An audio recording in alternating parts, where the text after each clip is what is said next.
So just now I got a phone call from someone who said they wanted to give me a trial shift. They wasn't really asking to interview, they was just like, they just wanted to check a few things and they want to go straight to a trial shift, which is awesome because earlier on today I got another message on LinkedIn from another place that I had applied to literally just like a day ago at most, and they're asking me like, am I available for an interview? Yesterday I had an interview with another lady, a video call already. I liked that one was kind of cool.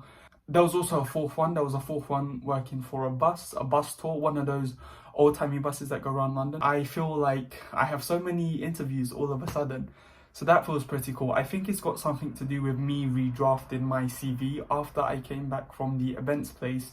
They kind of like gave me confidence, not in the egotistical sense, but they were so like enthralled by like my physics degree, and they were so like in awe of it.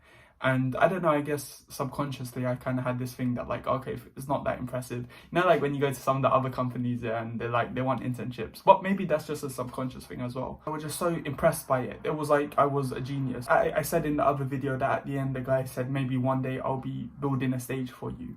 And that was sweet. That was nice. I appreciated that comment no matter whatever, right? But he said, you know, maybe that one day I'll be building a stage for you. So that was nice. That inspired me. So anyway, I redrafted my CV and made it sound more professional. You know, I said like, I made it so that what I had, because I'm always thinking, because I don't have like barista experience, for example, I don't really have much, but that's not true. I actually have a lot. Like, I presented it better. I advocated for it better. Even I was a lot more happier with it. It was to a standard that I could potentially send it to a corporate company as well, and I've been getting lots of hits, so I'm super happy about that. I got one trial shift set up already if that lady comes back to me, and hopefully the lady who rang me the other day, hopefully she comes back to me. You know, maybe that events thing was a blessing in disguise. So hopefully it goes well. I don't know how it's going to go, but hopefully it goes well.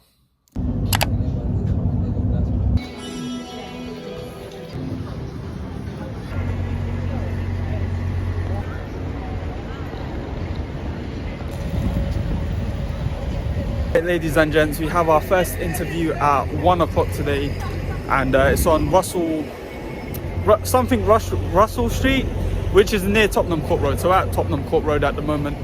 I'm on time, so I think my hair's a bit messed up, so I need to find like a toilet or something. So hopefully it goes well. Okay, so now that we're away from the busy street in the back, you can see it. This job is a front of house restaurant job. They pay really well, so I'm hoping it goes well.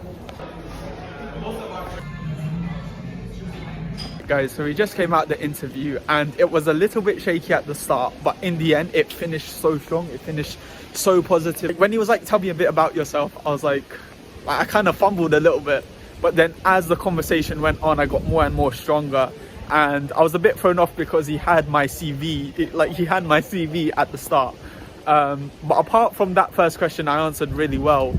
And then it was really good because it was like, he asked me a question like, where do I see myself in X amount of years? And then I was like, I'm not sure, I'm still figuring it out. But then at the end, so this is the crucial thing. When he asked me, do you have any questions for me? I was like, what's your favorite thing about working here? And basically, he told me that he's one of the founders, he's one of the shareholders, but he's very dedicated. And I said, okay, well, just to let you know. And basically he said it's a new business, it's only 4 years old, and I picked up on that, and I was like, oh wow, that's really cool, this is only 4 years and it's well established. And he said, we're expanding. And that's why I said, just in case you want, I said, if you have a look at my CV, I have some experience doing social media. I explained it to him as positive content. Him like, you know, if you are looking to expand, social media is a really good way to do that, and it's a way to reach people, because he's like one of the business guys, and I think he really liked that. He really appreciated me saying that. And I said that, like, you know, he wants people who are dedicated, he doesn't want people who are so disentangled from the franchise. And I said, you know, if you want someone who's dedicated, after a while, if I work my way up, I can show you that, you know, I am dedicated, because I can make content for you guys. I can do that because on my thing I have like some social media experience. So that was pretty cool. So I think that was like a good, what's the word? Like, I saw that opportunity, which was really good.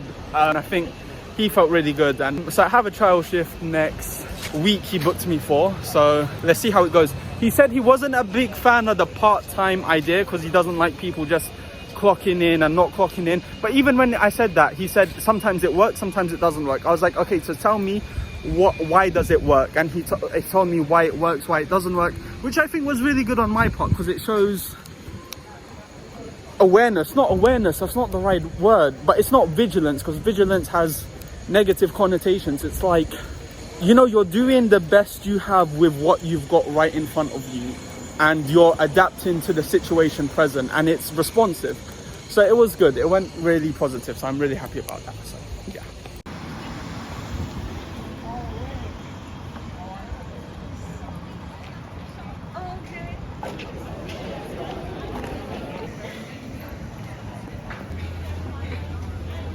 You know when you just finish an interview and you're very excited, so you just start walking. So I walked to Dylan's and it's never been as busy as I've seen it. And then I was like, oh yeah, this is the start of uni. And now I'm in UCL and it's absolutely packed. I'll just show you like most of the time when I come here, it's like, or recently at least, it's been quite empty. So it's nice to see it filled with life. It's nice. It was like Queen Mary, when it's filled with life, it's nice. I've never seen Momos with such a long line. Generally, guys, look how beautiful university life is. Like, this is one thing that universities do, like this. And like in the cafe, it was so busy as well, and just every bit around it is just like literally just packed. You know, I remember making this joke about like when you go to uni, I've never had that experience where like you sit on the grass with like lots of different friends, but literally that's like, at the moment, Gordon Square is like, it's so beautiful, man. It's genuinely so beautiful. It's like a whole village, and it's nice. It's very nice. Yeah, I just admire things like this. So, never seen so many Lime bikes outside here. I just remembered one more thing. What do they have every Thursday in this area? A farmer's market. So it's just so beautiful, man. There's just so much life here, and it's actually so beautiful.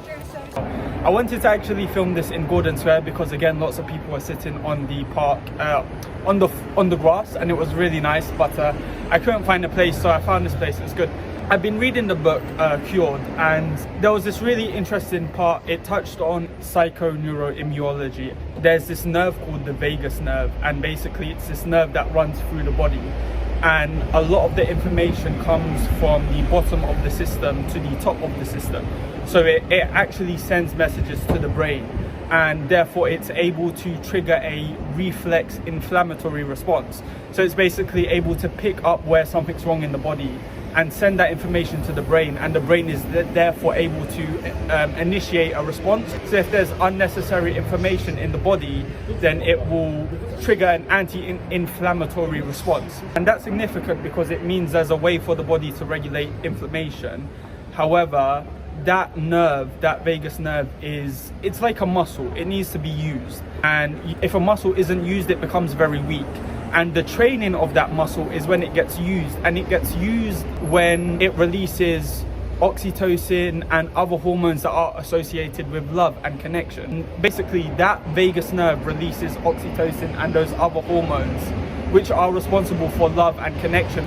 And when the vagus nerve releases those chemicals, the vagus nerve gets activated, so it gets stronger. The measurement of how strong it is called vagal tone. An indicator of vagal tone is heart rate variability, because the vagus nerve travels right up through the heart. And heart rate variability is basically your heart's ability to, because our heartbeat is always changing when we're stressed, when we're not stressed. It's our ability for our heart rate to change.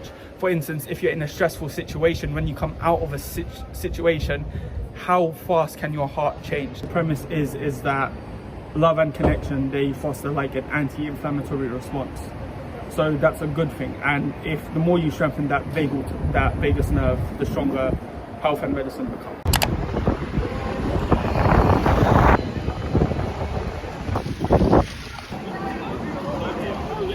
Back at Tottenham Court Road, but today we're going the other way towards Chinatown for another interview.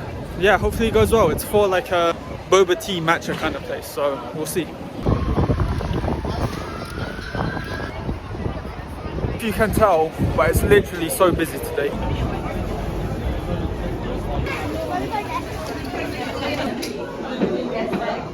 Hey guys, I'm in Chinatown. I just finished the interview.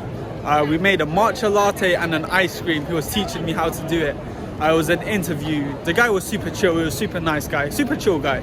So I got a matcha that I made and a ice cream. And yeah, we're in Chinatown and he was pretty cool. The shop is not actually in Chinatown. The shop is actually going to be in Westfield. But that's pretty cool. So yeah.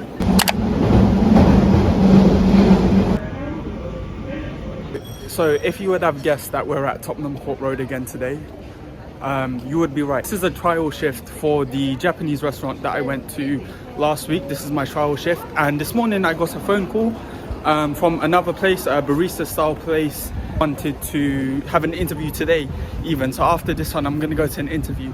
I've had lots of messages about interviews and stuff like that, and also the matcha place got back to me.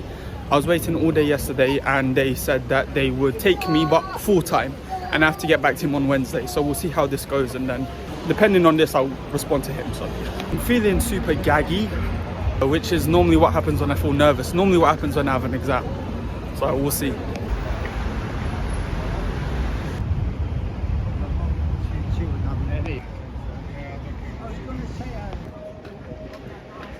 Guys, so I was gonna say we're on the Waterloo Bridge, but I think we're on the Embankment Bridge. I think that one there's the Waterloo Bridge. I just finished the trial shift. My god, it was so hard.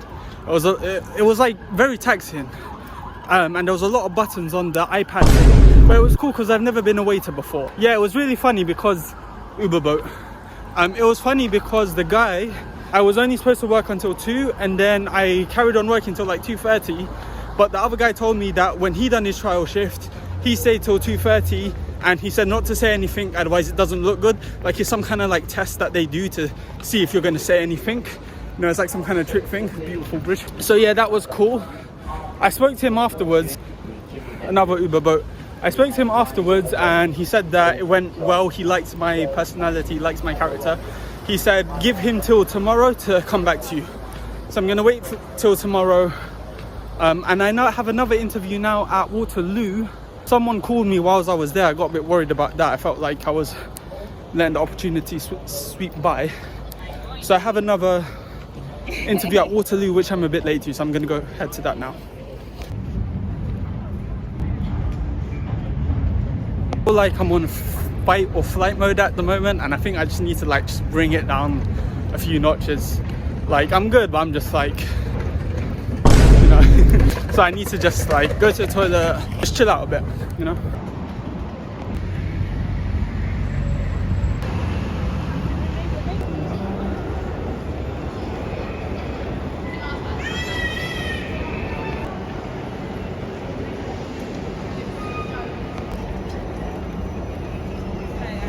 Okay, ladies and gents, just finished outside Waterloo, just finished the interview. I actually went to the wrong place and spoke to the wrong general manager, and then called the lady who called me this morning on the phone, and it was like, oh, you're meant to come to this place.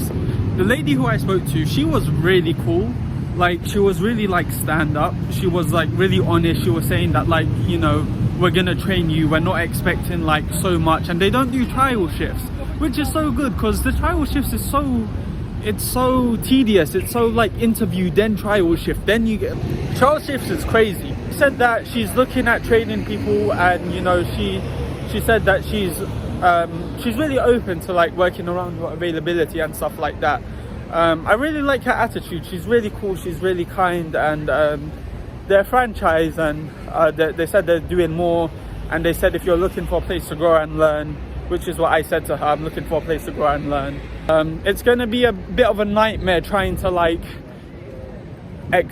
get back to them, but then waiting for the other one to get back, so it'll get a bit hard. But now it's shawarma time. I'm going back to the same place as last time to get some shawarma, and we're calling it a day. Guys, we got the shawarma, we got the River Thames and the Waterloo Bridge. We're just going to sit on one of these benches and eat.